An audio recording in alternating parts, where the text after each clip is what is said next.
happening, everyone, and welcome back to another episode of The Final Third. It is me, your boy, Sam, aka FIFA Brit. It's been a while since we've spoken together, but I am joined by my favorite gentleman in the whole wide world, MrBradThomas and BettingThePitch. Boys, it's good to see you. It's been about a week and a half since we last spoke. We've had the 4th of July since then. Everyone's kind of been away, chilling, having fun. In my calendar, it doesn't say 4th of July. It just says Ungrateful Colonial Treason Day. Kind of interesting. I don't know if it's the same on American calendars, but how you guys been? Listen, I've been good. Just steady making money, trying to make as much money as possible, watching a lot of footy, getting pissed off as always. But I'm glad to talk to you guys, and also glad to just talk about more footy to anyone who's gracious enough to listen. Yeah, it's good to be back with you guys. It's been a while. I mean, obviously, we're kind of winding down here with the end of Euros and Copa, but I'm excited to be back to talk the semis here, and look forward to continuing here. It's really nice. I was making fun of the Copa America because there's the fact that there aren't enough teams that they don't even have a round of 16. They just go right into the quarterfinals. And also the fact they just don't have extra time, I think, is kind of stupid. Going straight to pens is a choice. Yeah. But the one good thing about it is that because the Euros started a week before the Copa America, but the Copa America cut out a round of games, is that everything's now perfectly synced up. The semifinals all take place on the same day, and then both finals take place on the same day as well. So it kind of like nicely syncs towards the latter end of the tournament. So we don't have to, I mean, I guess it would be nice to have it like staggered out, but also I kind of like having a bit of day soccer and then a bit of evening soccer just to like wrap it up. Yeah, I mean, it was nice that stretch we were on where it was like 9 o'clock, 12 o'clock, 3 o'clock, 6 o'clock, 9 o'clock at night. Yeah, those days were fucking awesome. There's that like, one. Yeah. I would like wake up, I would like write an article, and I'd be like, oh, well, it's time for a game. And then I'd be like eating lunch. Oh, we're watching a game. Going to the gym, watching a game. Didn't have the 3 o'clock Gold Boys Odd Shopper show. And I'm like, well, the game's on while I'm doing the show. It was tight. Yeah, that was like that perfect weekend, like the Saturday, but we had like the 9 o'clock Euro, like Euros 9, 12, 3, and then Copa America 6 and 9, while we had a weekend of MLS going on like at the same time. Beautiful. Good times.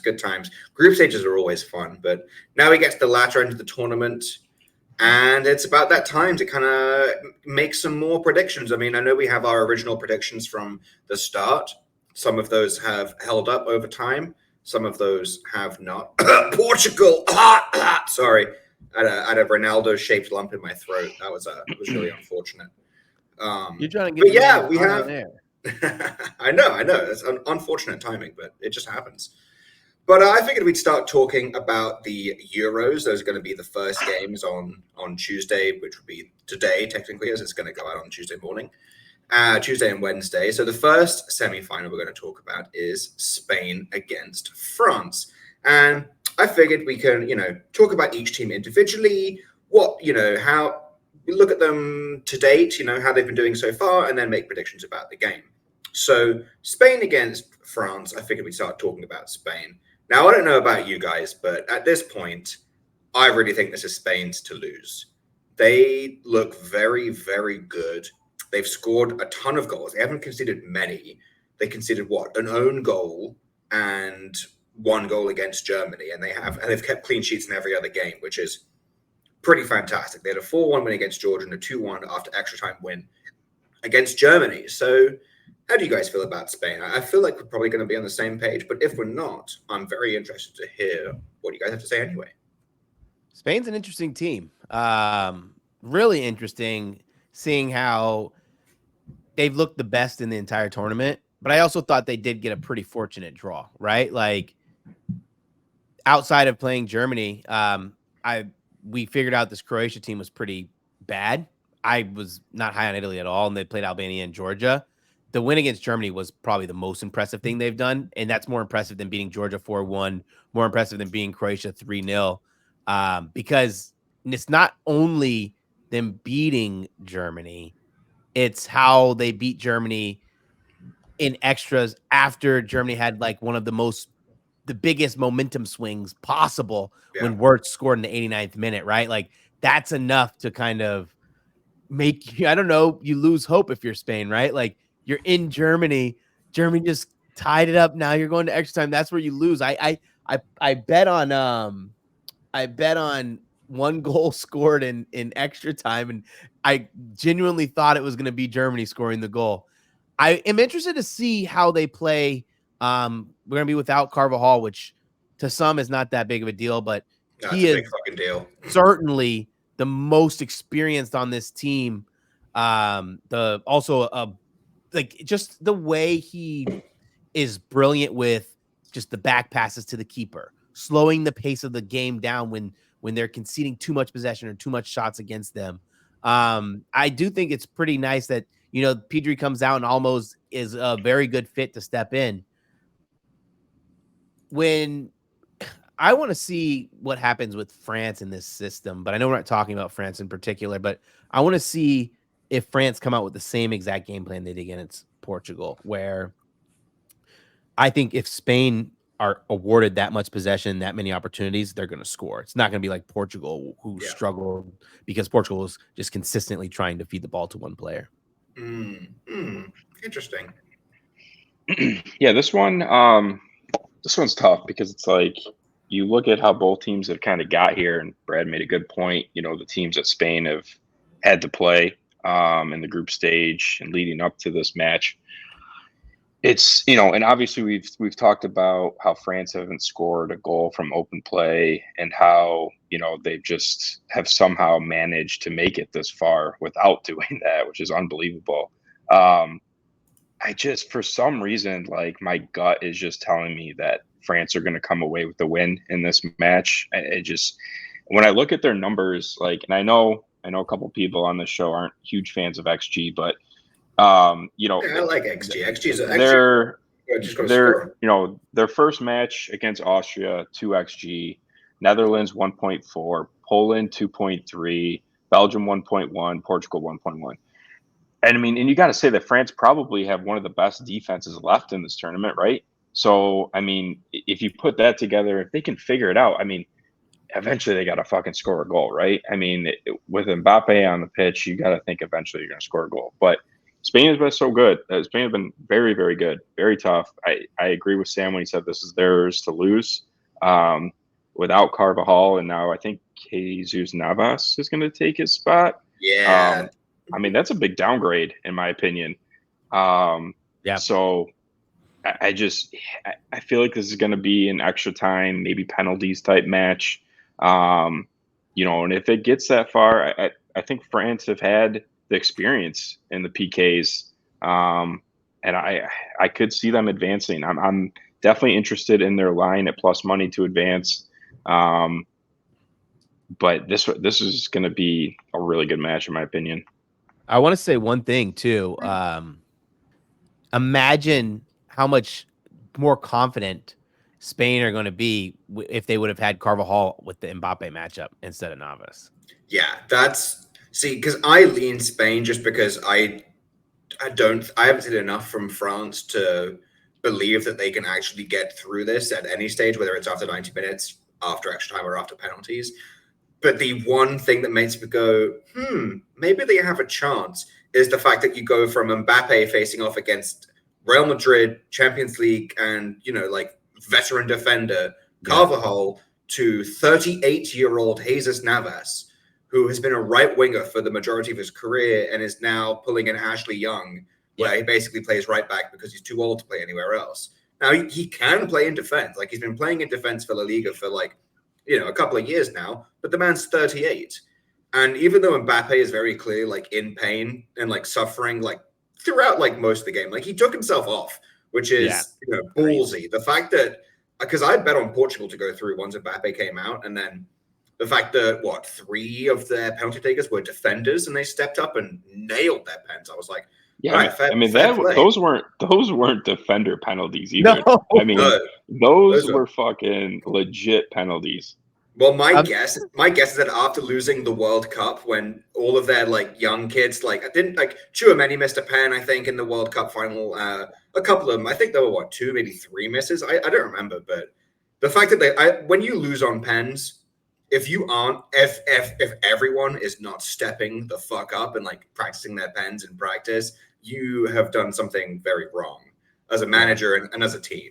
You know, like, not to make everything about Arsenal or to make everything about Saka, but Saka missed the crucial pen in the Euro final against Italy. And that was his first professional penalty of his entire career for club or country. He was 18 years old. What does Arteta do after that? He makes Saka Arsenal's primary penalty taker. And I think he's missed one penalty since that miss. Like, now he's almost automatic. He's missed.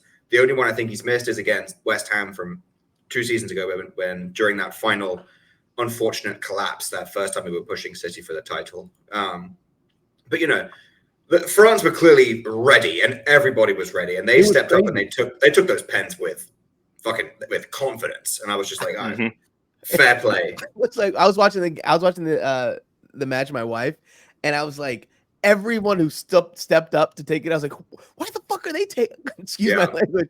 I was like, and it was boom nails. I was like, oh shit, boom nails. Yeah, Like, I mean, it was you don't think top they practiced corner. Yeah, it was just they were perfect. I mean, unsavable. Like Costa had no shot.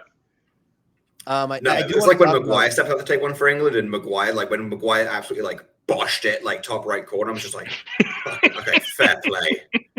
You're not stopping that. Like, if you're in a penalty shootout against France and you're getting beaten on pens by a 1-2 punch of Fofana and Koundé, you're fucked.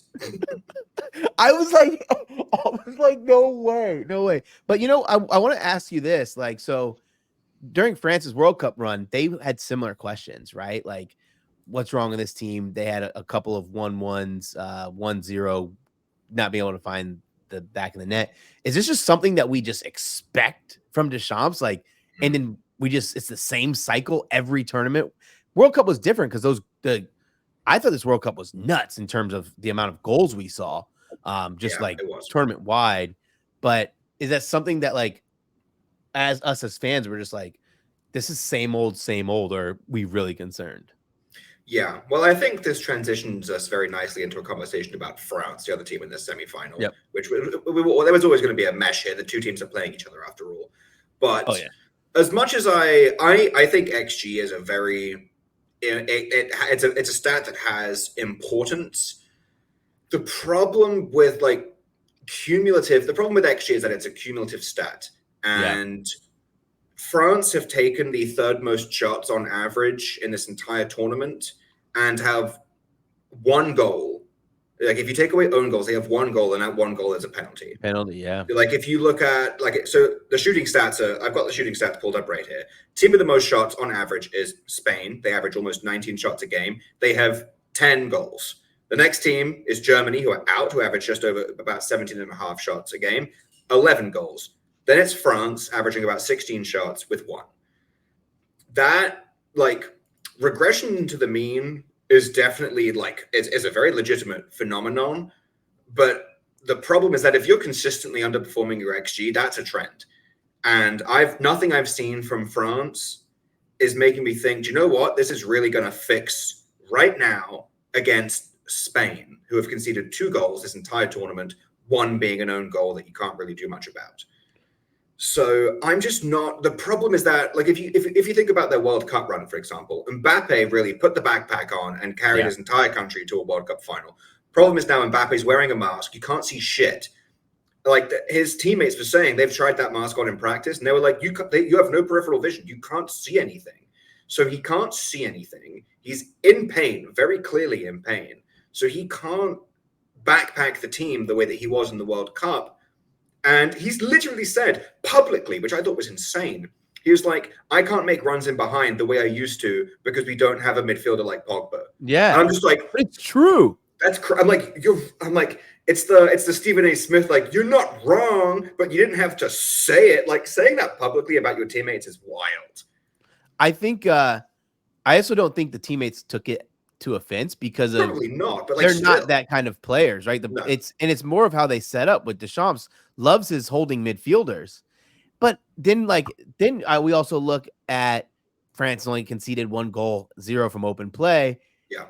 At what point do you risk it, right? Like, they have 0 creativity out of the midfield, 0. And like you were talking about all those shots, right? Sam, let's be honest.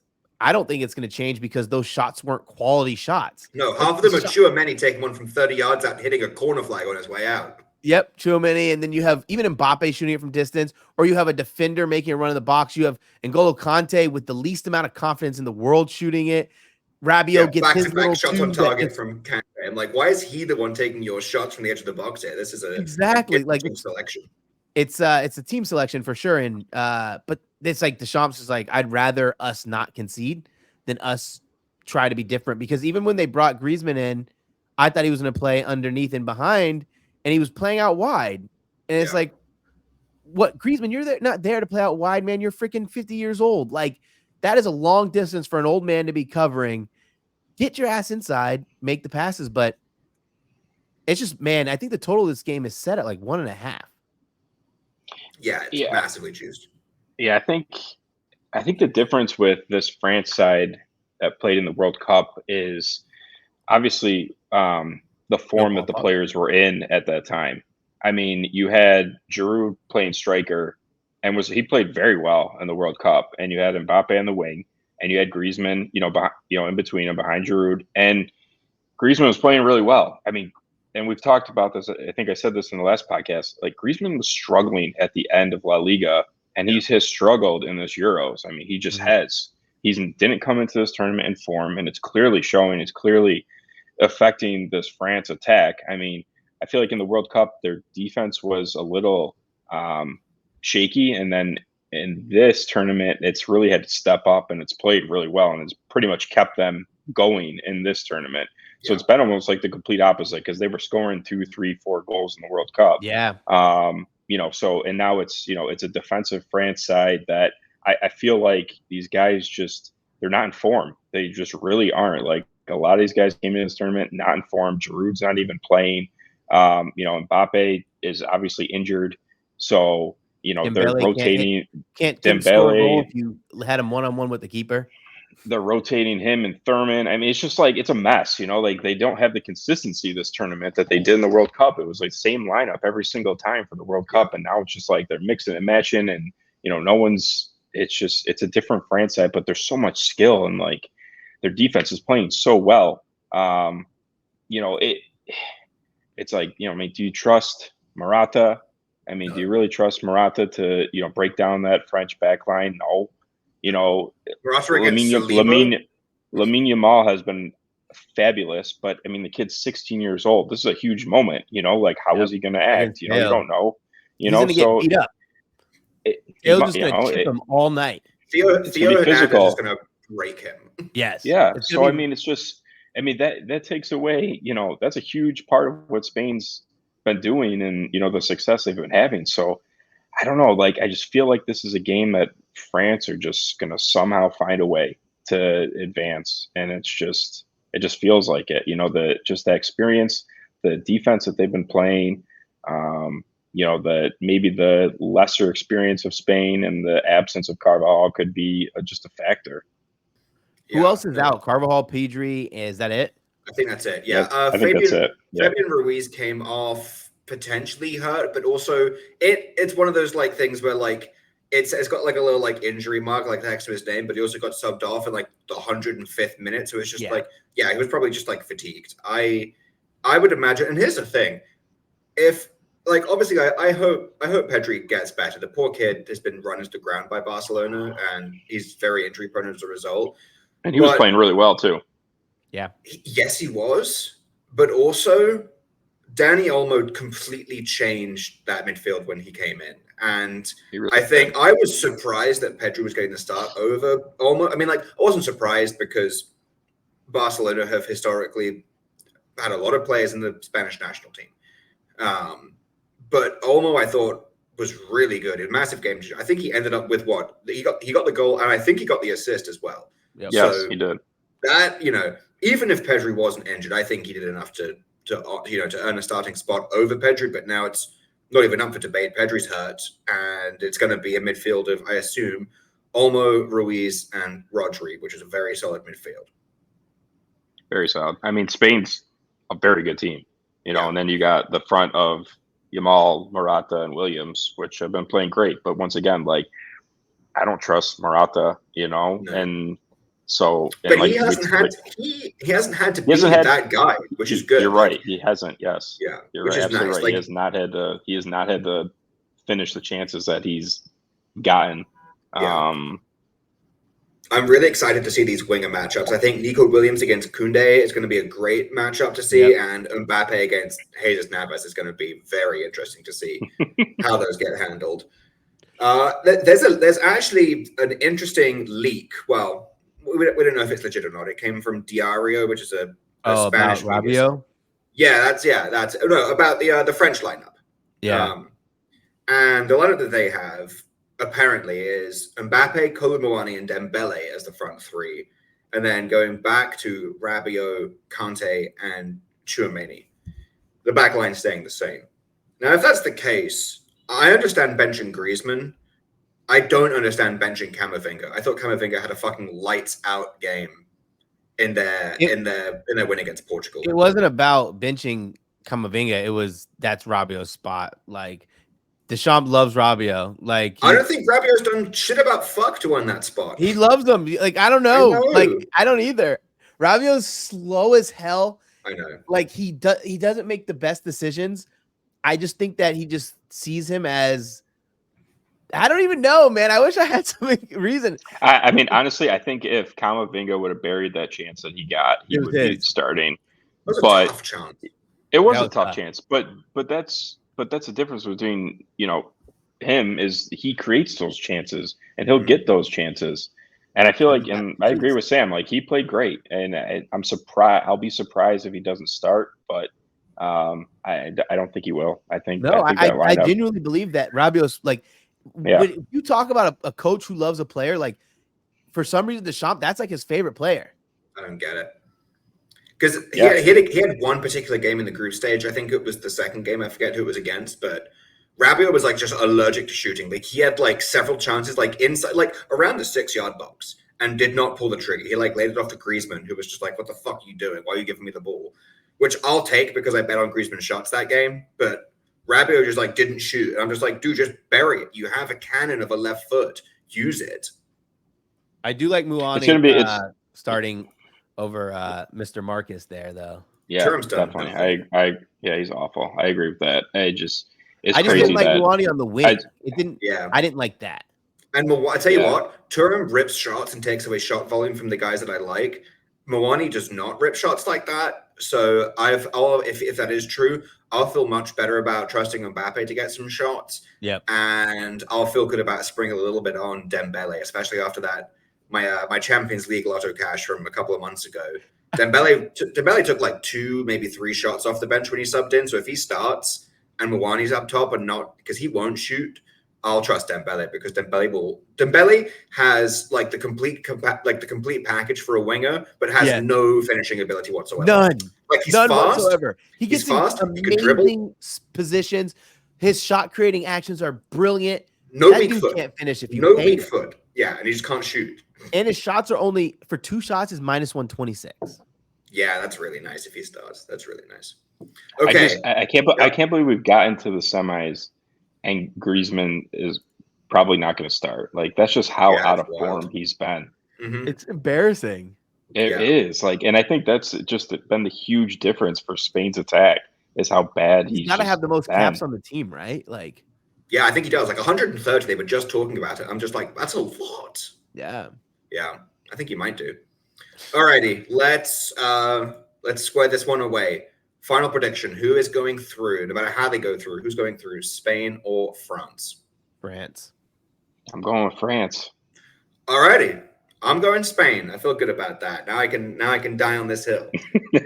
I think Spain have what it takes. Well, we will see. I know a bunch of people in the Discord are writing a England versus France future for the final, which had great odds because if they both won their groups, they would have been on the same side of the bracket. So you needed a lot of shenanigans to go on to get on the other side of the bracket. I think it was like plus 2,000, maybe slightly higher. So nice. If England and France get through, that's going to make a lot of people happy. Yeah, except for except for us viewers, as we rip our fucking eyeballs out if that's the actual final. Hey, France will shoot. This is what I've been saying. Like if I have to watch two more fucking matches of England football, I'm gonna kill myself. Yeah, fair enough. Me too, probably. But speaking of England, let's hop over to the other semi-final, which is, of course, the Netherlands against England. Now, this is, I think everyone would agree, the easiest side of the bracket. The other side has really gone through a gauntlet to get here. England and the Netherlands, not so much. I have Netherlands first on my list, so I'm going to save England for last. Let's talk about the Netherlands first. Their route to the semi-final was a 3-0 win against Romania and a 2-1 very exciting win against Turkey. How do people feel about them? Because I still have a future on them. I snagged them at plus 1,800 for like 0.2 units. So it's a nice like little 3-unit payout if these guys win. So I still have faith in them, but they're playing against England. So my allegiances are torn. My money and my allegiance to my country. What do you guys think? Because they've been a very up and down team this Euros.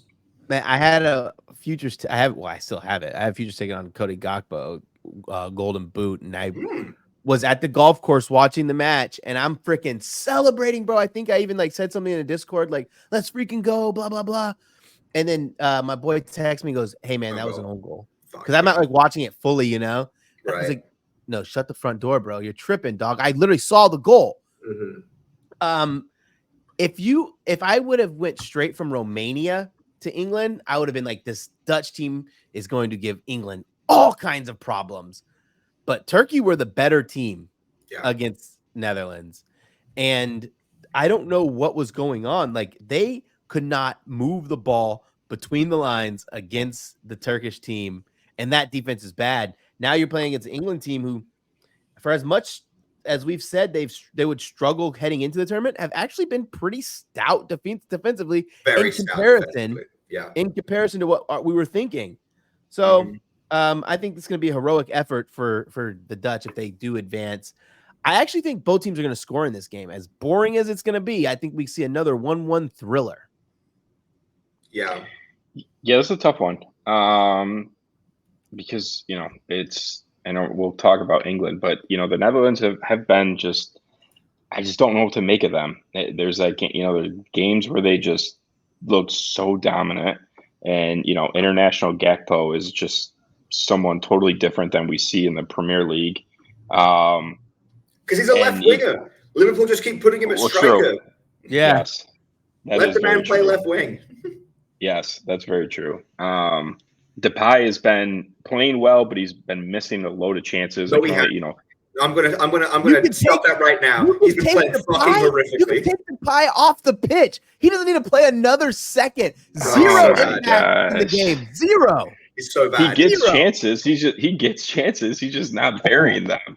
He shoots. Yeah, striker should get chances. Take him off. Yeah, no, he's awful. So that being said, Weghorst is not good enough to start, but we just need to pull Depay at like halftime and just let Weghorst just run the second half, because like he'll get a header, don't worry. But no, Depay's been awful. I mean, he hasn't been playing great, but he's still getting chances. He's just not. He's not finishing. So nice, like you're so nice, dude. Yeah, like I think you're being polite. I know deep down inside you're like, the dude's freaking awful. I mean, I don't know. And then, you know, Xavi's been playing well. Simons, he's been playing well. I don't know what to make of this Netherlands team. Like, I feel like they could go out and really rout England, but then again, I feel like they could go and just, you know, look like just outplayed like they did against Turkey. You know, I mean, but Turkey was playing some good ball coming into that game. You know, so I feel like they had a load of confidence coming into that game. Getting the goal, you know, getting the first goal definitely had to have helped just spike their confidence and put some doubt into Netherlands' side. But this Netherlands team has a ton of talent. I mean, they really do. They're very good at the back. You know, they have a very good keeper, in my opinion. You know, this England team, another team, just like France, just seemed to find a way. And I don't know what kind of style, if we're going to see like a fast-paced game, if we're going to see Netherlands just kind of give the ball up. But they don't play that kind of style. I mean, they're very aggressive. So I feel like it could definitely be a game that opens up. But I mean, I've said that about almost every England match, and it just has not been it. Yeah. No, fair enough. It's going to be an interesting one because these are two teams that just like, I don't feel like they've like earned their spots here. They've just kind of like stumbled into a semifinal. Whereas like Spain, I've been like, yeah, like Spain are the only team here that I've been like, yeah, I think you've really earned your spot. I think you've looked really good. Whereas the others are just kind of like got here. But interesting fact, even though I say that about Spain, fun fact about the quarterfinals, the 4 teams that went through, in each of their quarterfinals, they had the lower XG compared to their opponent. Germany had more, Portugal had more, Switzerland had more, and Turkey had more. And Interesting. What do they have for it? Fuck all. I like that stat. That's a good But stat. it's really interesting. Yeah, a really interesting stat. So now it's just like, okay, these teams that have kind of like weathered a lot and found a way, how are they going to play now against another team that plays exactly like that? Because England have been very possession heavy, but they give up stupid goals. They've been like very solid, and then it's like one momentary lapse in concentration.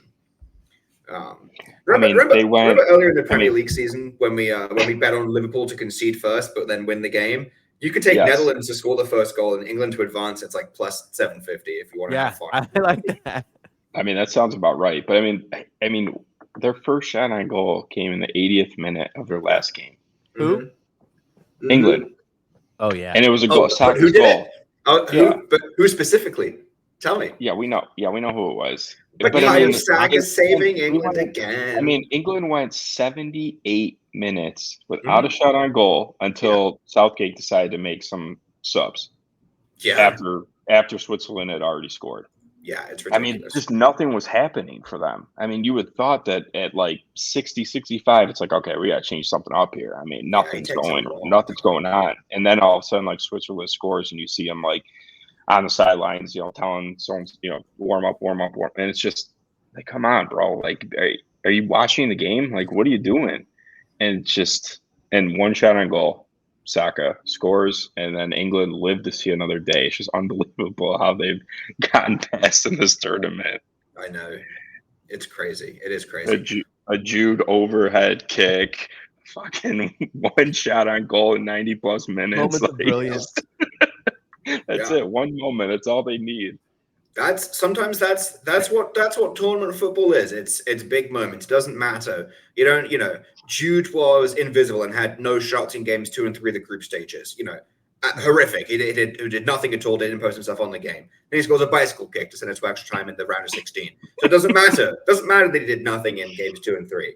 He scored a bicycle kick. It really doesn't. No one remembers that. They just don't remember his bicycle kick. Yeah. I know. It's crazy. Well, that's a lovely transition to talk about England because I have thoughts. We know. Yeah, we know. The floor is yours. Yeah.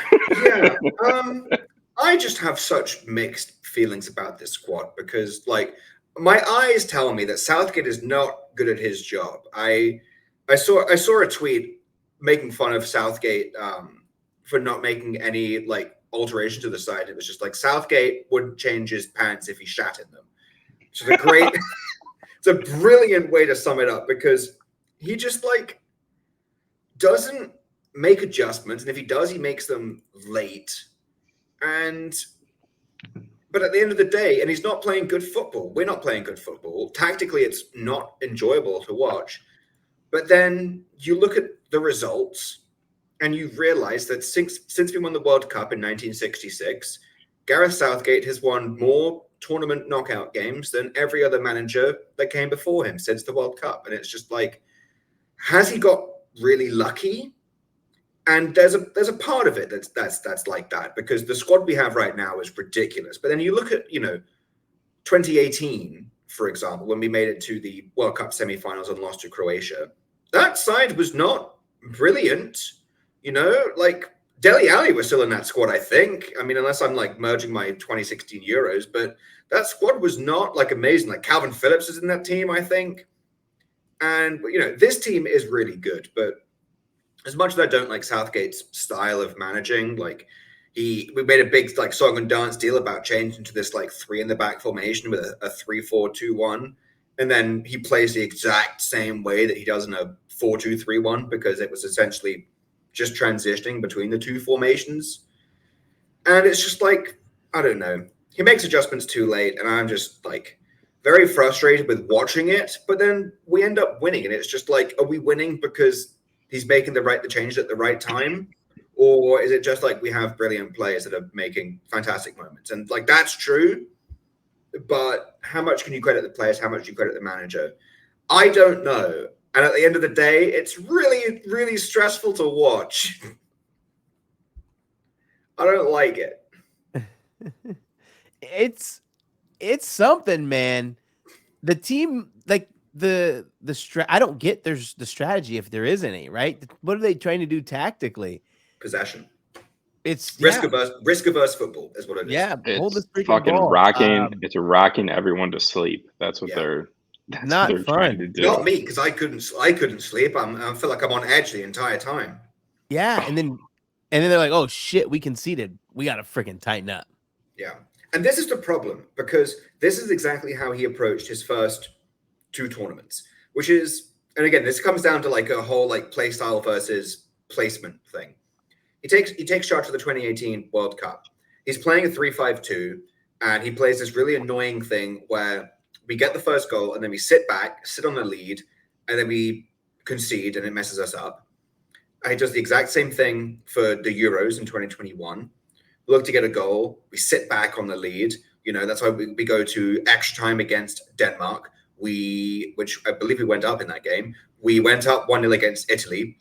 3 minutes into the final, sit back when we easily could have pressed them. That Italy side was not brilliant. Let them back into the game, and then we can't really, we can't recover from that every single time. Then in the 2022 World Cup, he changed it up. He changes away from the 3, essentially 5 in the back, goes to a 4-2-3-1, plays much more aggressively, and we get knocked out in the quarterfinals by France. Now, Harry Kane misses a penalty that he should have scored. That should have been 2-2 with 10 minutes to go in that game, but it wasn't.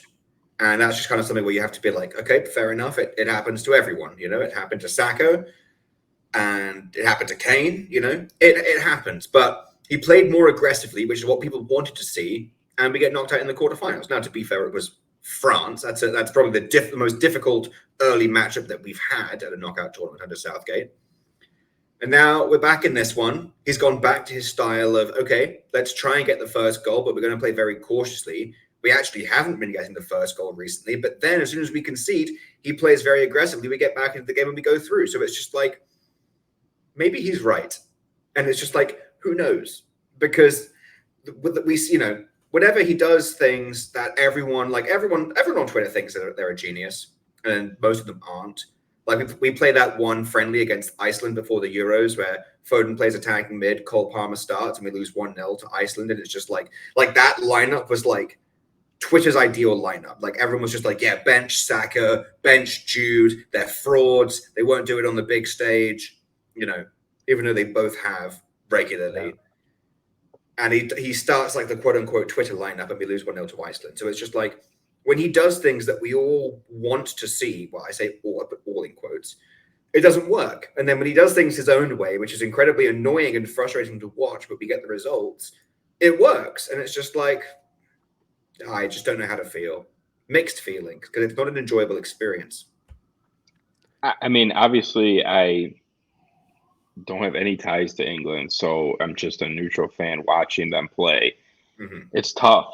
It's a tough watch. Yeah, very. And it's it's just like because you see the players that are on the pitch, and you're just like, go, do something. You have, I mean, you're Harry Kane, you're fucking Phil Foden, you're Jude Bellingham, you're Saka. Do something, and it's just they're not doing anything, and it's just like they almost don't know what to do, or they're so hesitant to make a decision or to push forward because.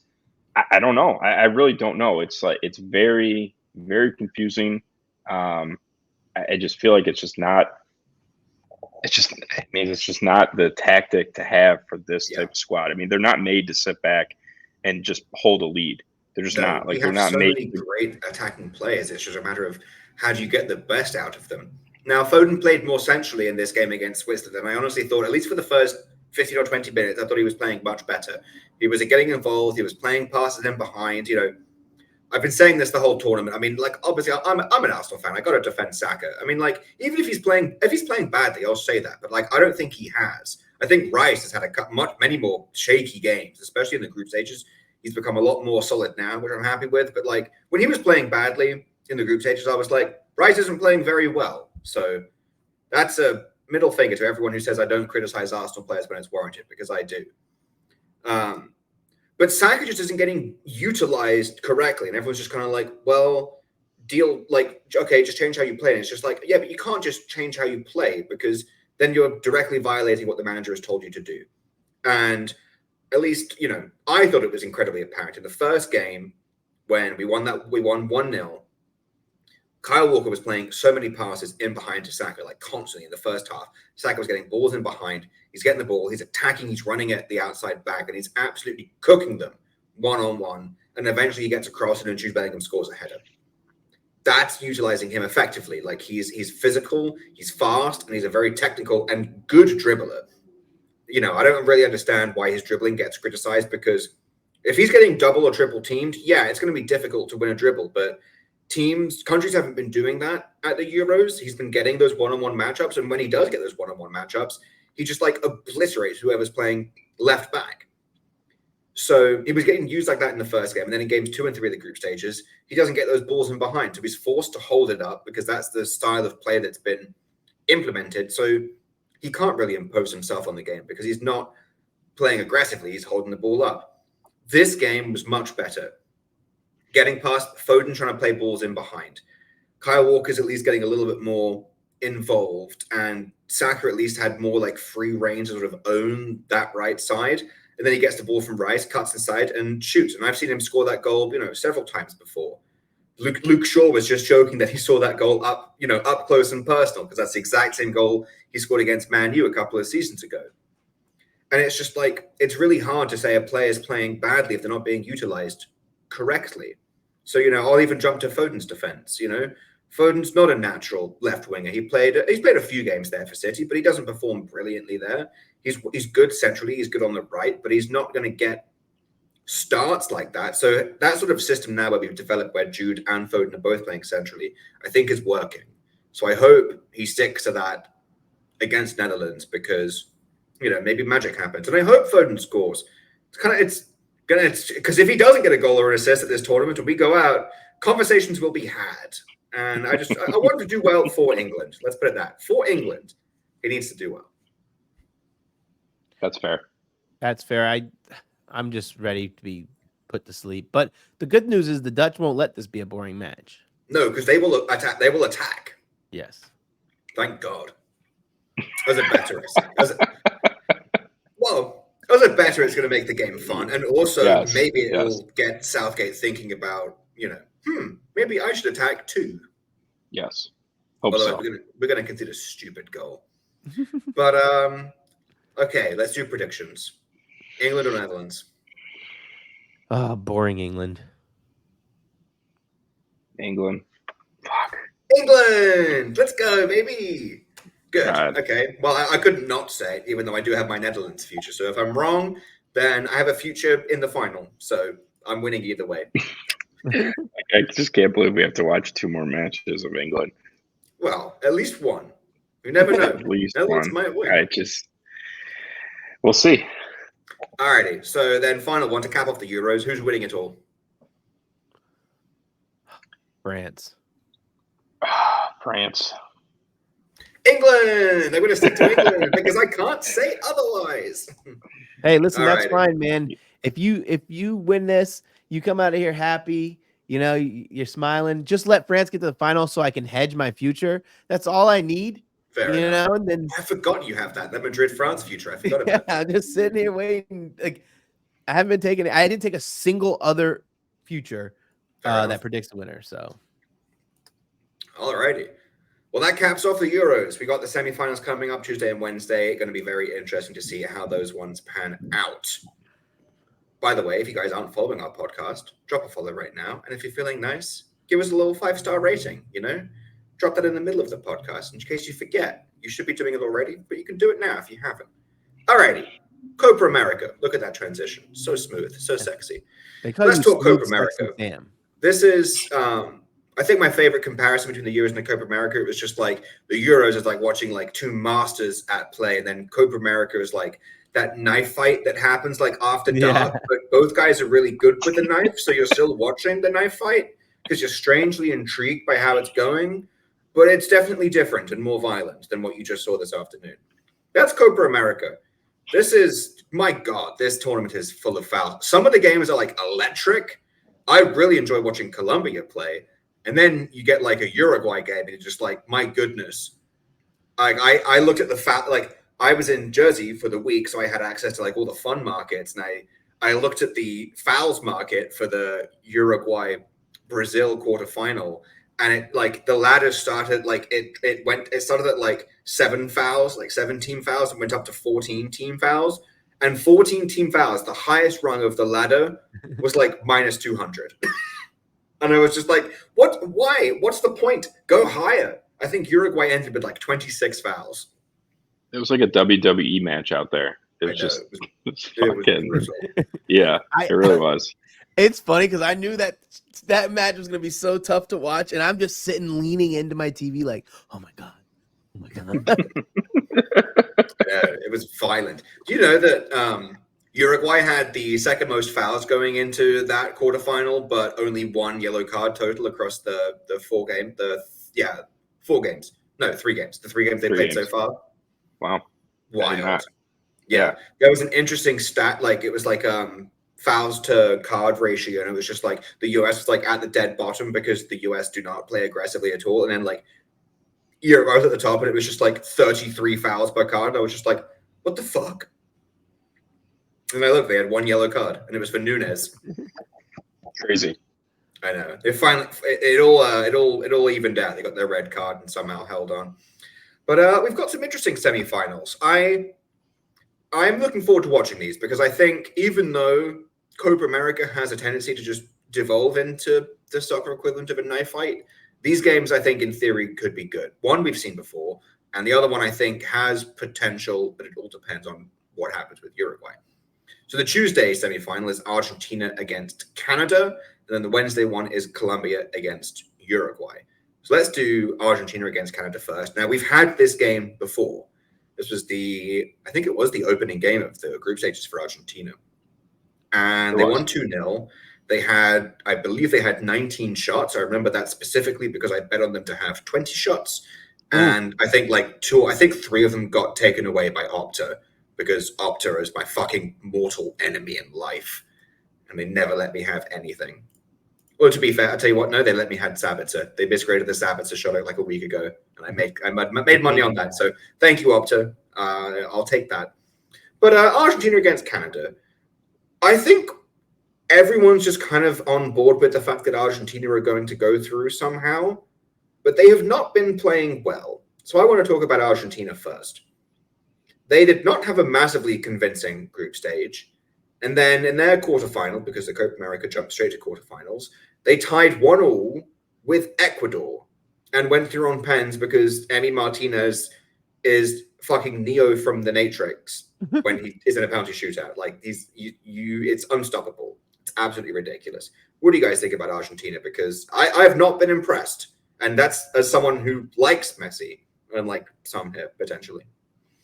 Argentina just got the job done. They knew they had an easy draw. I think they were a little shocked that Ecuador equalized late, but like they were controlling that game pretty much.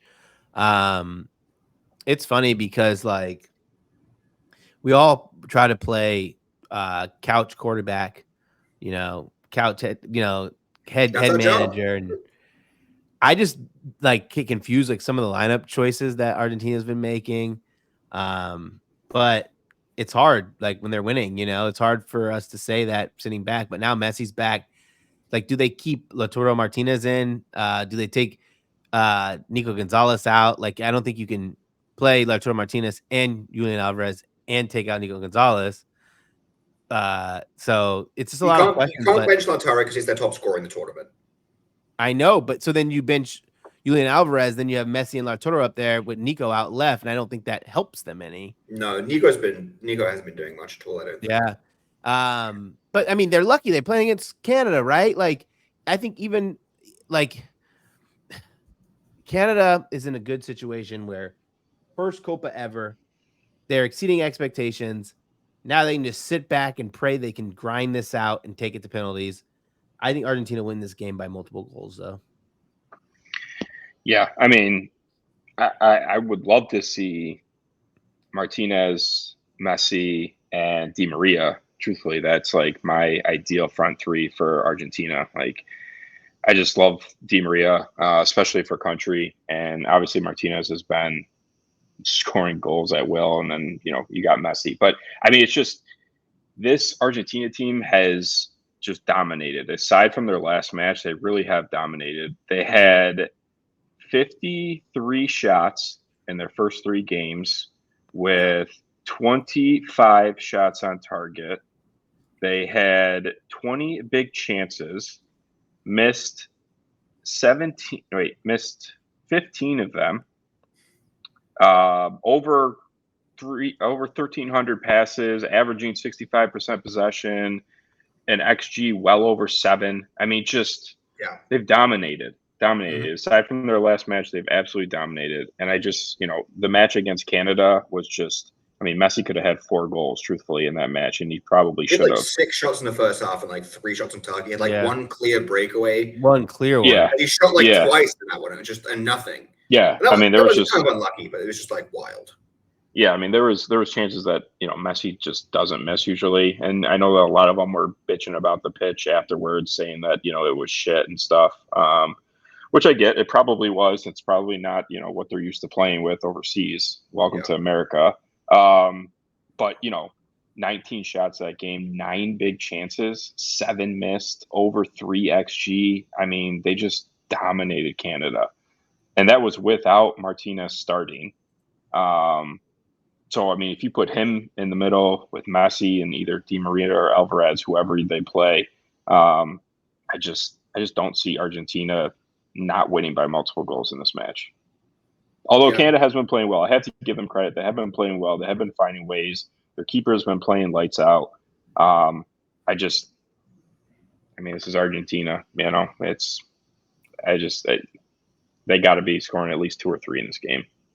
Yeah. I agree. I see him getting 2.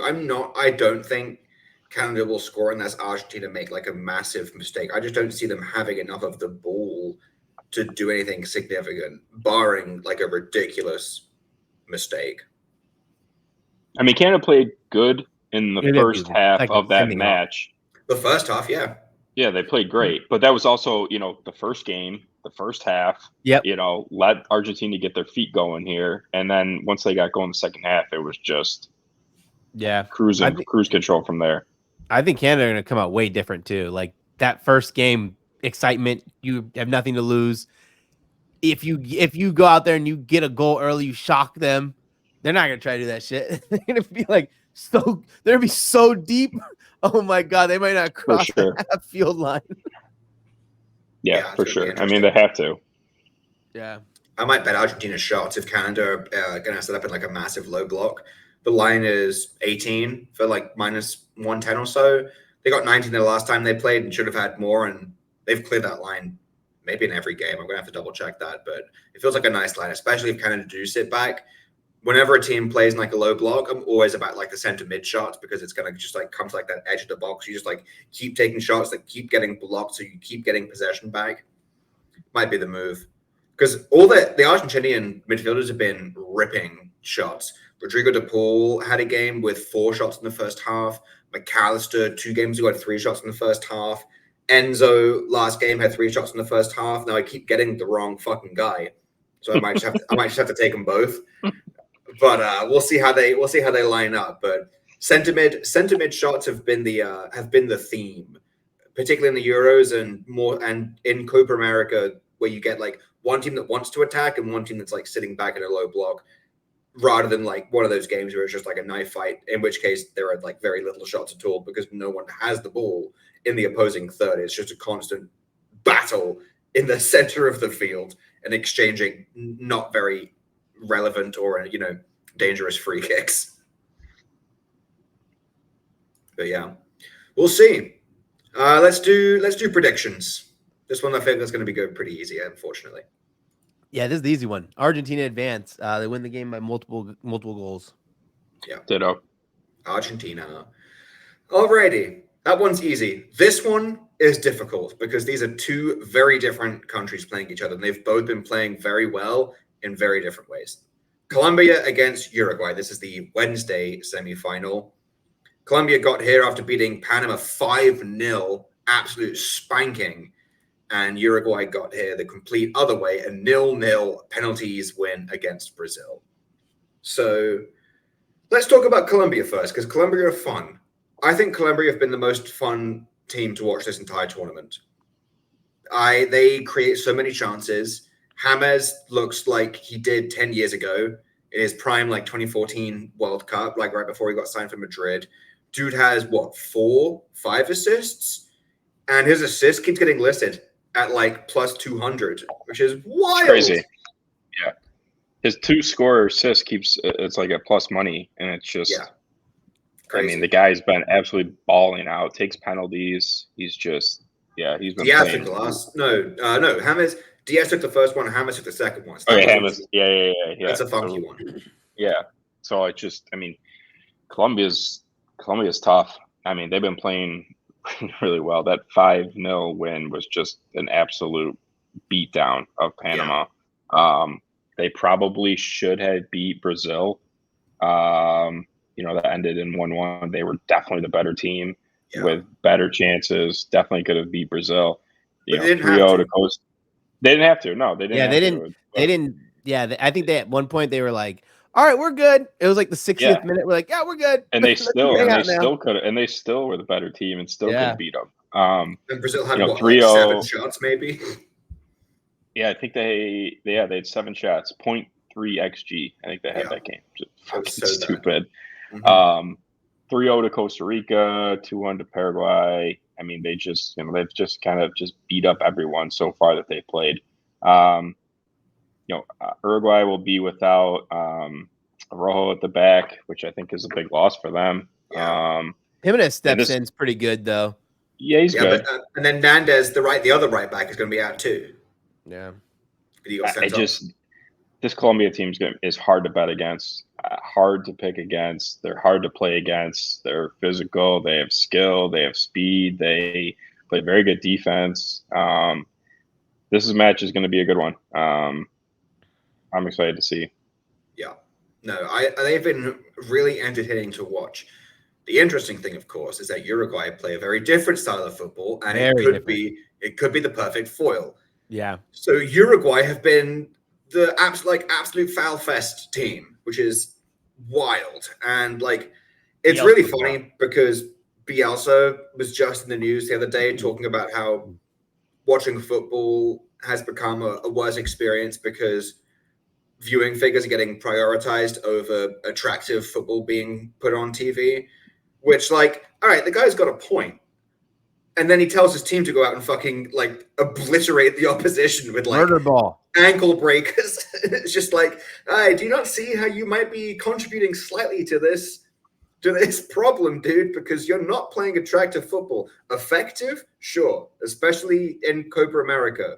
But is it fun to watch?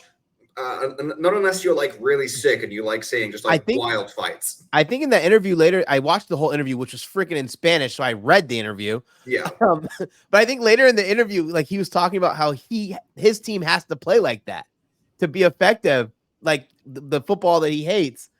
I do think Uruguay are lucky that they're playing Colombia, as opposed to a Brazil again, because Colombia just have trouble breaking teams down. That's their biggest issue. But once they get one, the gasket is busted wide open because then the game opens up. I think whoever scores first in this match is going to win it. There's The no best coming thing- back from yeah. either of these teams. The best thing this game could get is a nice early goal, like 15, 20 Oh my minutes in. God. That'd be great. Otherwise, it will be 0-0. So here for it. Yeah. But fun fact. So here's an interesting stat because I was doing my research. I remember how I said earlier in the podcast that Uruguay have the second most fouls in the Copa America. And like they have this reputation for being a very dirty team. They have the second most fouls. They have 62 fouls. Do you guys know who the team with the most fouls is? Colombia. It's Colombia. That was a trick It's question. Colombia. One more foul, 63 fouls. Isn't that so interesting? Like Uruguay have this reputation for being very like dirty, hardcore. Bielsa's sort of developed that reputation for the country. Colombia have the reputation for like this free-flowing, playing really attacking, scoring loads of goals. They have one more foul in Copa America. Really interesting fact. That's why I think this game is going to be a bloodbath. I am very tempted to bet on 0-0 because it's a very likely scenario. Because if we get a goal early on, then we'll see several, and it'll die very quickly. But I don't think there's going to be, if this game gets into the second half, I don't think there's going to be like a 70th, 80th minute winner here. If there's going to be a goal that's happening early, and we get a nice 2-1, 2-2 like back and forth game with goals and with hacks, and if we don't, it's going to be 0-0. Yeah, I think my worry with this game is like we've been talking about. There's just going to be no rhythm because of all the fouls, and it's just not. It's going to be a lot of stop and start, and that's always a cause for concern for goals. No, for sure. I think I'm going to go back to a bet that I've cashed on a couple of times already in this Copa America. He's kind of gone quiet the past 2 games that I've gone to it, but I think I'm going to go back to Davinson Sanchez shots because early on in this Copa America, they were getting so many corners, so many free kicks, and Hammers were just like whipping it in. The problem is that when you bet on center back shots, they're not going to create stuff like on their own. Like they're not going to rip from like 40 yards out unless it's like Rudiger, who's insane and will happily put a shot on target from like 30 yards out. You're like so reliant on getting those set pieces. But in a game where we've got the number 1 and number 2 teams with the like top 2 fouls in the entire Copa America, I see lots of free kicks. I see lots of like scuffed deflections and things going out for corners. I see more set pieces, which means James is probably going to try and find the 6'4" giant ass centre back. And I'm just going to ladder his shots. I'll take him for first half. I'll take him for 4 shots. I think I'll go as high as, because he had one game where I took him for 2 first half shots. And I wish I'd gone high because I was like very lightly testing that market. And he ended up getting 3 shots in the first half, which I think was like plus 10,000. I was just like, fuck, I missed it. So I think I'm going to go back to that. I'm going to take Mr. Darwin Nunez 3+ shots with Uruguay double chance. Fair enough. Should be plus money, close to plus money there. There's a lot that I wanted to play in this game. Like taking Uruguay first half corner handicap was pretty nice. I wanted to sprinkle a little bit on the 0-0. Yeah, let's do it. It's just going to be dreadful watch. Also, bookings. Cesar Ramos is reffing this match. If you remember earlier, it was that Ecuador match. There were 6 yellows and 1 red early. Oh yeah. So that's this guy. He's ready to rip him out. Wah, wah, wah, wah. Oh, good, nice. I might have to hop on the path train, head back to Jersey so I can get some 365 and just ladder team fouls and ladder all fouls, ladder like free kicks, ladder and put 0-0 in there and just like make the most like hack, boring ass game like lotto and just be like, let's see what happens. Yep. Alrighty, let's do predictions. This one I think is going to be the one that really could go out of all the semifinals. I think this one is the biggest toss up. This really could go either way. All right, balls on the table, boys. Who's winning? Uruguay advance in regulation. I'm going to bet 0-0, but this team, I think they're going to get the early goal and then they're just going to come up. But if I'm going to be realistic, 0-0 is probably the most likely, but I mean, for value wise is what I mean. I'm going with Colombia. Just continuing the unbeaten streak, moving it to 27. I think they get it done. Really like the way they're playing. I didn't like the way Uruguay played last match versus Brazil. I was not impressed at all. I just think it worked. Of course. I mean, they advanced. Yes. I want to say, like, but for me personally, I just was not impressed with them. And, especially without having Vinny in there, you thought that they would have been a little more dominant. I don't know. I like the way this Colombia team's playing. They go out there, they put teams away. They're not going to sit back and just hang on to a lead. They'll continue to press to increase that lead. They're physical. They have speed. James is playing at an extremely high level right now, leading this team. So, yeah, give me Colombia. I agree. I'm backing Colombia as well. Ooh. Yeah. Colombia have a sick unbeaten streak. Yeah. 26. Mm-hmm. 26 games. Mm-hmm. I mean, they're a pretty confident side. Yep. Oh, and while we're here, let's have a conversation about that Brazil squad because, the expectations so high, and once again, they fall so short. I just find it very interesting how everyone says, oh, England has all these expectations and the pressure's on us for playing badly, but no one really talks about this Brazil squad in the same way. Interesting. Because England just suck. Yeah, well. Just kidding. I'm kidding. Guess who's still in the tournament? Settle down. Brazil suck, but at least Brazil have the excuse of having a new manager. Like, what's England's excuse? Yeah. I don't know. We're still in the tournament for now.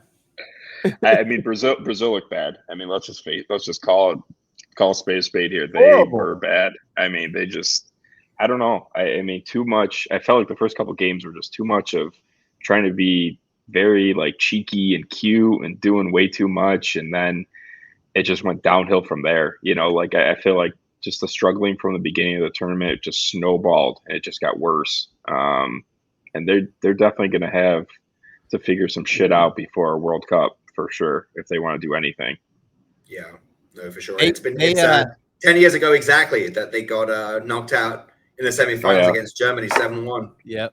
Brazil just say, hey guys, go out there and play football. We have no plan. That's how Brazil plays. Seriously, that's what it looks horrible. Like. Yeah. I'll tell you what, I was having a conversation with a guy in Australia that I respect a lot. He's very he's got a lot of smart opinions, and we were talking about what's been wrong with Brazil, and he was like, it all kind of boils down to the impact that Pep has had on football and the way that teams now play with such a rigid style. And his kind of thesis essentially was that Brazil have had the Brazil kicked out of them. A lot of these players are now playing in Europe. They're playing in very rigid sides, and you don't have a player like Neymar that is just going to potentially rainbow flick the right back if he's playing left wing just because he can. And, even Vinny, and I think Vinny is an electric winger. Now, he was stupid and got himself suspended for this quarterfinal, so that doesn't help his case. But I think he's an electric winger, but he's still not doing exciting, random stuff like that. Everyone's sort of playing within a structure. And I thought that was a really interesting point that I think has merit. The South American teams have been known for that flair, especially Brazil. Yeah. And they don't really have any flair players. Yeah. And like they do a lot of things where two players are kind of sitting in the same space. Like there'll be a lot of times where Vinny and Rodrigo are in the same space in the middle of the pitch, which makes it easy to defend. But when they play at Real Madrid, that's not the case. Like it's good moving together without the ball. You're not just, we're just clunked here. You're not going to get service there. It's not going to work. I feel bad for Brazilian fans because like you have such expectation. Your team is awful, man. Awful. Yeah. Those are another hard to watch matches. Yeah, for sure. I'll tell you what, though, I don't just bring up a comparison between Brazil and England randomly because while I was in New Jersey, I did have access to Bet365 and I did place a bet, and it, funnily enough, is very relevant to both Brazil and England. I put 1 unit on Jude Bellingham to win the Ballon d'Or. And I'm amazed that Vinny is still the odds-on favorite to win the Ballon d'Or after Brazil got unceremoniously dumped out of Copa America. Not because of, but Vinny getting suspended and not playing in that game is a big factor. Meanwhile, you have Jude Bellingham, who has had a fantastic season, was the odds-on favorite to win the Ballon d'Or for most of last season until the Champions League final and the weeks leading out to it, when Vinny really kind of like turned it on, and Jude was kind of, Jude had a quiet second half to the season in 2024 in the Liga, but he still played pretty well. Vinny kind of stepped up. Vinny became the favorite, but Jude was the favorite for a very long time. And now you have Brazil dumped out of Copa America. Meanwhile, Jude Bellingham is scoring bicycle kicks, is the joint top scorer for England. He's got 2, Kane has 2, so it's a joint top scorer. We're still in it in the semifinals against Netherlands. And I think in my eyes, Jude has it, and Vinny was always playing catch up, but I don't think Vinny's caught up enough. So I don't really understand why he's still the odds-on favorite at minus 138, and they're hanging plus 187 on Jude Bellingham, which I never would have expected to get, 6 months ago. So while I was there, I said, all right, screw it, I've got it. This is an interesting market, and I put a unit on Jude Bellingham to win the Ballon d'Or. Yeah, I think unfortunately this Copa and Brazil performance has definitely hurt Vinny and his Ballon d'Or chances. But I mean, come Champions League time, I mean, that guy just turns into a different animal, and he just has for the past couple of years. And I think that's really what spiked him up to the top. And it sucks because they both kind of deserve it. They were both absolutely phenomenal at Real Madrid this year. Yeah. And, it's coming down to this where, Jude's on a team that's continuing the tournament while Vinny's home now, and like you said, suspended for that semi. So, I don't know. It's a coin flip. I would rather much have the plus money odds with Jude rather than minus 135 or whatever you said you saw for Vinny. I'm not paying minus 138 for Vinny, but getting almost 2-1 on Jude, who has been the odds-on favorite for the majority of this campaign. That's worth a shot. That's worth a shot. Yeah. The only other player, because basically the top players right now, it's Vinny at minus 138, Jude at plus 187. Then there's a massive jump. It's Cruz at 12-1, Mbappe at 12-1, Carvajal at 12-1, and then Rodri at 14-1. Now, I don't think Spain winning the Euros is enough to move the needle on Carvajal or Rodri. Not because they're bad players, but because it's a PR award at the end of the day, and defensive mid and right back are not sexy positions. Exactly. It sucks to play there, but those are. I mean, to be honest with you, if you're going to go down the path of, if France were to win and that would jump and slingshot Vinny, I don't think that's enough, truthfully. Or, I mean, Mbappe, I don't think that's enough to slingshot Mbappe to the top. If Mbappe goes and has a goal or two in the final, I think that's enough to slingshot him. You think so? Well, here's the thing. France have 1 goal from not from open play. They have 1 goal in the tournament that isn't an own goal, and it's an Mbappe penalty. So on paper, he is the leading scorer technically because they have 1 goal. And think about it. If he turns out, if they beat Spain, if they make it to the final, and he's got a hat trick in a World Cup final. If he sleeps, does nothing, makes it to the final, it's such a recency bias award. Yep. And if he has a good final and they win the Euros, I think that potentially moves the needle, which is why the other bet I placed was 0.2 units on Mbappe at 12-1. Because I was like, Cruz is not going to win it. I'm like, he's retiring, but the Madrid Champions League is not enough when you have Jude, Vinny, and Carvajal on that team. It's not enough to move the needle in his favor when Germany have been dumped out in the quarterfinals at home. And Carvajal and Rodri, even if Spain win, which they would need, I don't think it's enough to make them win it. Maybe, I'll tell you what, I bet Rodri comes top 3. I bet he has a Jorginho style, comes 3rd place, where they sort of he'll get some second and 3rd place votes, but he's not going to get the 1st place votes, not enough to move the needle. You're saying if Spain win the Euros? Yeah, if Spain win. Yeah. I'm saying even if Spain win and you have Rodri as a City Premier League title, Spain Euro winner, that's essentially what Jorginho had, and he came third place. It's just not a sexy position. Yeah, no, I agree. Which is a shame, because I think Rodri's the best defensive mid in the world, and I would have given him Premier League Player of the Season. I think he's incredibly underrated, especially when it comes to awards. The fact that he wasn't nominated for Premier League Player of the Season, I think, is a travesty. And he's never lost a game. Yeah, sure. Never lost a game. That's Sam's favorite line. Every time God damn it. Stupid made-up stat. Stat muse with their fucking Rodri hasn't lost a game in 485 days or something like that. They listed in days because these international teams play like once like every 2 months. And it's just like, wow, that 465 like day streak, that's 13 games. Yeah, it doesn't sound as impressive now if you say it's unbeaten for 13 games for Spain. 11 of which were competitive matches. I love how much that Twitter page just gets you going. They love it. Hey, they know what they're doing. They post stats in an incredibly not misleading, but they're looking for clicks. They know exactly what they're doing. Yeah, I'll give it to them. They get the engagement for sure. I'll give it to them because I love it. I gotta respect it. I respect the hustle, and their page is useful. And I tell you what, their stats are useful too. So you know what? If they're providing a nice database that I can look at, then I'll let their Twitter admin have fun with their fucking memes and shit, trying to get interactions using Saka because they know they're going to get like. If you look at the difference during the Premier League season, they know they're going to get FIFA Brit. FIFA Brit. They're like, yo, FIFA Brit's going to give us that engagement, boy. They're like, engagement's low. Someone put out a Saka post now. Literally, if you go back like in the Premier League season and you look at their posts, like with like Saka's face is getting like 200,000 interactions, like easy, and then you go to like any other post and it's like 15K. Like this, it's such a massive difference because they know Arsenal fans and people because Arsenal are like genuinely one of the most polarizing teams on Twitter right now because they know Arsenal fans are going to come and rally and defend Arsenal, and they know that everyone who's not an Arsenal fan is going to come right back and be like, you guys have won nothing of importance. Fuck off. You guys aren't a big club.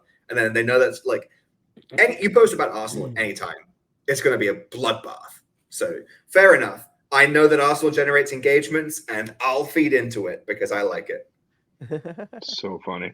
They said, "Hey Sam, you see this in the water? That's called bait." Hey, sometimes I'll take it. Look, I love taking bait and I love putting bait out there. Okay, oh my goodness, after the US got knocked out, and I was like, hey, maybe Pulisic shouldn't have. When people were getting mad about the referee in the Uruguay game, and I was like, hey, maybe Pulisic shouldn't have been screaming in the ref's face all game. That got like 150K views, and I was getting so many nibbles on that. And it was like 11 o'clock at night, and I was just like, I'm not tired. I have a solid hour and a half's worth of arguing with me. Oh, God. So I'm gonna go at it. I'm gonna reply to everyone this time. I'm in a mood to fight. Oh my gosh, it's so funny to watch sometimes. It's enjoyable. It's also really funny because like I do that, and then like I look at my follower count at like the start of it, and then like the following morning I check and I've lost like 7 followers, and I'm just like, wow, that's what moved the needle for you. You were just like, too much. I'm just like, anyone who follows me by now should know me by now, and I'm just like, if that broke it for you, then fair enough. I hold up my hands, and then I rein it in the next morning. I'm just like, all right, guys, we got some boosts on FanDuel. Let's back to the parlays. Am I right? We know we like those parlays. It's fun. Sam's getting that Twitter check. I got $15 from Twitter last month. Thank you, Daddy Elon. I'll take my $15 for engagement baiting. Oh, so good. Yeah. No, it's fun. Discovering Twitter monetization was a fun thing. I turned it on like a month ago, and I was just like, oh shit, I never had this turned on. I should probably use my blue check more often. Gotta love it. Alrighty, I think that brings us to the end of our semifinals. We've covered all 4 of them. One might say in too much detail, but you know what? We had a lot of fun while we were doing it. Before we wrap up, or before we get to our best bets, any other aspects of like the games that we want to cover, or are we good to hit the best bets? I'm good to hit the best bets, baby. Beautiful. Alrighty. Me and Brad have best bets today. Mr. Pitch does not have one, but you know what? He will have plays when lineups come out. And I know that for a fact. So stay tuned, look out on Twitter, and also keep an eye on the Discord channel as well. He will have plays then. But me and Brad have plays to talk about now. I'll go first. I put this out in the Discord. I'm going to put it out on Twitter in a little bit as well, because this is the very common trend. I took all 4 of the semifinals to have under 1.5 goals in the first half. Frankly, I'm annoyed I haven't been doing this sooner, because this is such a common trend, especially in knockout football. I do it all the time in Champions League. I wish I got onto it, because all the Euros quarterfinals, apart from the Netherlands-Turkey one, had no goals in the first half. That, like, the Netherlands-Turkey one is the only one that had a goal in the first half, which they talked about on the broadcast. So I took it for both the Euro semifinals and both the Copa America semifinals. Really, the only game I'm worried about is the Argentina one. If Argentina take a load of shots and Canada gets broken down early, I'm just putting a bit of faith in the fact that Canada really parks the bus and Argentina stays not being massively efficient with their shots. That's the only one I'm massively worried about. All the others, I don't see tons of goals, unless Spain just happens to completely obliterate France. But France has been defending well, so I took that. All of that parlay together is plus 162 on FanDuel. I played that for 1.5 units. I went a little heavier on that one because it's such a common trend. And the way I look at it, if I lose that and there are 2 goals in the first half of one of these semifinals, then I got to trust myself and bank on the fact that I'm going to be cashing in other ways. That if there's lots of goals in the first half, that usually means lots of shots, usually means it's going to be a fairly decent goal combo.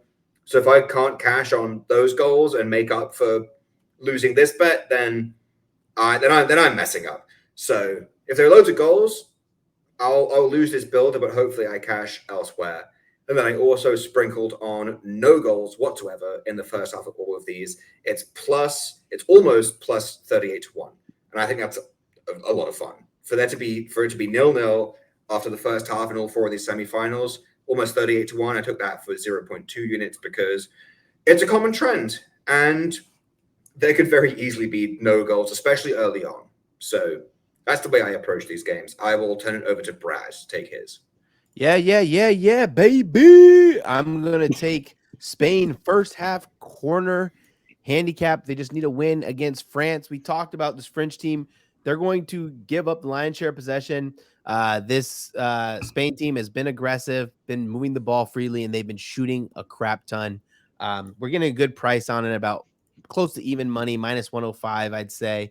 Yeah, man, I'm really excited about this bet. I thought the line would be bigger, minus 1.25, but I'll take this. Beautiful. Love to see it. I think corners are the work of the devil, but Brad seems to make it work. So I trust Brad. If Brad has a corner bet, I gotta just be like, all right, fair enough. Any corner question I get on Twitter, I just tag Brad immediately. I'm like, I have no fucking idea. Yeah. Here you go. Ask this guy. Love it. Anything else we want to talk about before we wrap up? No, I just want to give you guys some hugs and kisses and wish you best of luck with your bets. I like hugs and kisses. All righty. Let's wrap up. Anything you guys want to plug before we say good night, or I guess good morning, because this goes out in the morning? Yeah, just follow me on the Xbox at MrBradThomas. I'll be posting my plays there, and man, it's been fun. It's been nice. Follow me on Twitter, X, whatever you want to call it, at BettingThePitch. Obviously, my official plays are posted in the Discord, Goal Boys. So hop on over there if you want all the official plays. You guys can follow me on Twitter at FIFA Brit if you want all the fun rage baiting, whether I'm being rage baited or rage baiting you. You get it both ways. And also sometimes you get free plays. Free plays have been doing pretty well. But as always, all of the plays will be posted in the Goal Boys Discord. You can sign up at goalboys.com. We're coming up to the latter end of our international tournaments, but we do still have MLS going on, which I love, and loads of other leagues going on, like Brazil is going on, loads of South American footy. Not for me personally, but if that's your thing, we have guys that really like that as well. Baseball is getting hot. Great time for getting involved with baseball.